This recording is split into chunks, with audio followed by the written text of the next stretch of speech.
shularda izlab qabul bo'lmayapti. Bizlar ichiga kirib kelyapti o'zimiz masalalar ichiga.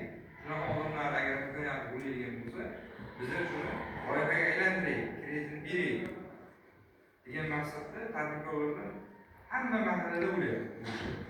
Har oy bo'ladi. Mana shu mahallalardan agar aloqada bo'lib tursangiz, mahalla aytadi qaysi kuniga bo'lishini. Bemalolki murojaat qilsangiz, murojaatlarga oziq olinadi, qonuniy pul chiqiladi. Oilaviy tadbirkorlik bo'yicha bank o'z mablag'ida berayotgan kreditlar bor.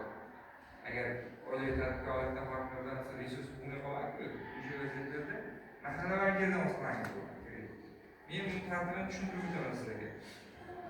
Oilaviy tadbirkorlik dastur doirasida ajratilgan kreditlar to'g'ridan-to'g'ri onlayn ariza orqali inson omilsiz ko'rib tizimini o'tadi, o'tgandan keyin hokimiyat yordamchisi uni joyiga chiqib bo'lgan arizasi. Uyga boradi, sharoit ko'radi, haqiqatdan o'sha tadbirkorlik faoliyatiga munosib deydigan bo'lsa, tavsiyanoma beradi.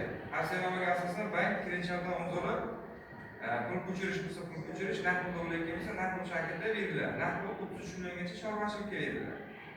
Naqd pul. Keyin aylanmalar uchun, yoki qarindoshchilik uchun, yoki tikuvchilik uchun, xomashyo uchun 18 oy muddatga 10 million so'mgacha plastiklarga beriladi. Oilaviy tadbirkorlar. Agar bu tür savollar bo'lsa, oxirida savol ko'ramiz, sizga qanday tushuntirib beraman. Agar shu qiziqqan kreditlarda agar savollaringiz bo'lsa, berasiz, oxirida gaplashib o'tiramiz. Keyin eng qulay hozir mening mahalla dastur doirasida ajratilgan kreditlarimiz bor. Bu to'g'ridan-to'g'ri mahalla bankiga ajratadi. Plansheti bor, qurollangan. O'zimiz mana shu mahallangizga kelib sizning pasportingizni ko'rib, sizga kredit ajratamiz yoki ajratmaymiz. Kreditga mana shu mahallaga kelib o'tirib ajratadi. Plansheti bor. Bankka borib o'tirmaysiz.